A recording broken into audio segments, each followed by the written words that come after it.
রোজকার মতো আবারও একটা রেসিপি নিয়ে চলে এসেছি। আশা করছি সকল বন্ধুরা ভালো আছেন, আমিও ভালো আছি। চলুন আজকের ভিডিওটা শুরু করা যাক। নমস্কার বন্ধুরা, আমি মৌ। আমার ছোট্ট চ্যানেলে কাছে দূরে নতুন পুরনো সকল বন্ধুদের স্বাগত। আজকে আমি এখানে কলমি শাকের ভাজি করে দেখাবো।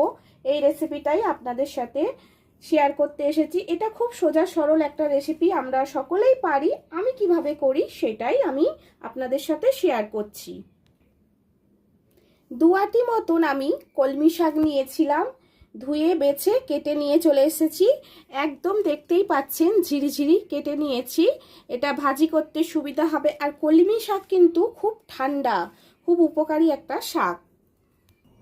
কলমি শাক ভাজি করার জন্য আমি এখানে রসুন কুচি করে নিয়েছি, পেঁয়াজ কুচি, 2টো শুকনো লঙ্কা আর কাঁচা লঙ্কা মাঝখান থেকে চিড়ে নিয়েছি। যত পেঁয়াজ রসুন দেওয়া হবে এই কলমি শাক ভাজিটা খেতে ততই সুস্বাদু হবে। কলমি শাক ভাজা করার জন্য আমি কড়া বসিয়ে দিয়েছি, গ্যাস জ্বেলে দিয়েছি। আর এটা আমি সম্পূর্ণ রিফাইন অয়েলেই করব। তেল দিয়ে দিলাম। তেলটা আমি কড়ার চারিপাশে চাড়িয়ে নিলাম। এবার আমি শুকনো লঙ্কাটা ফাটিয়ে দিয়ে দিলাম। শুকনো লঙ্কাটা একটু ভাজা ভাজা করে নেব। রসুন কুচিটা দিয়ে দিলাম।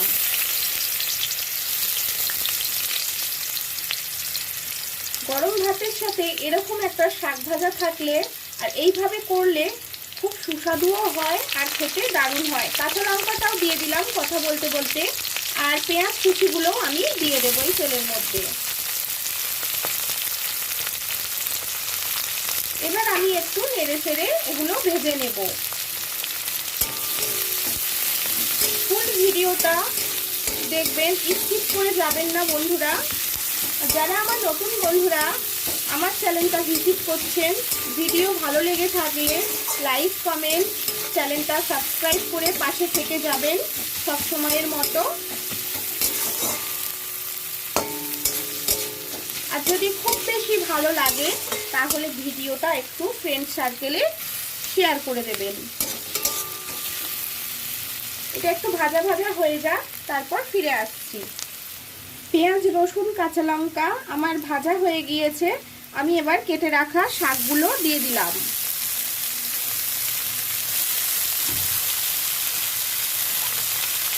যে কোনো শাক এইভাবে ভাজা করলে কিন্তু দুর্দান্ত লাগে।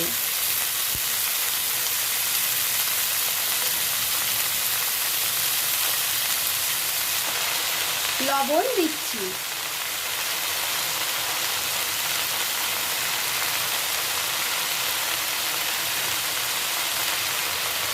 হলুদ দিচ্ছি।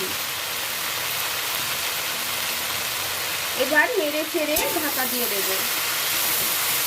আর কলমি শাক খুব নরম শাক, এটা হতেও বেশিক্ষণ সময় লাগবে না। এতে আমি কোনো রকম জল দেব না, এই শাক থেকেই একটা জল বেরোবে। আমি গ্যাসের আঁচটা ধিমি করে আর ঢাকা দিয়ে রেখে দেব, তাতেই আমার শাকটা একদম নরম হয়ে যাবে।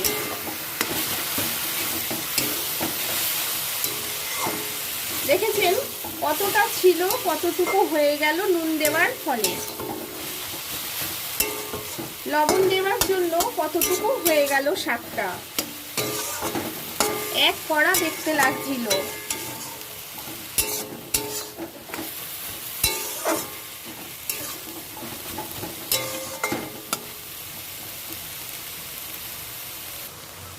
একটা ঢাকা চাপা দিয়ে দিচ্ছি।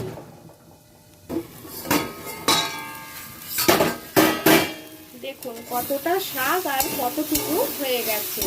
আর আমি কিন্তু কোনো জল অ্যাড করিনি, তাতেই আমার শাকটা একদম নরম হয়ে গেছে। এবার ভালো করে ভেজে নেব।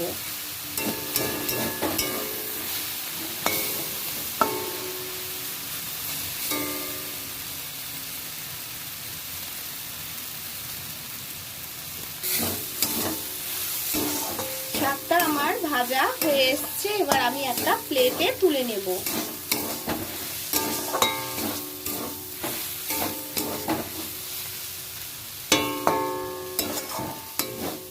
আমার কলমি শাক ভাজাটা সম্পূর্ণ রেডি হয়ে গেছে।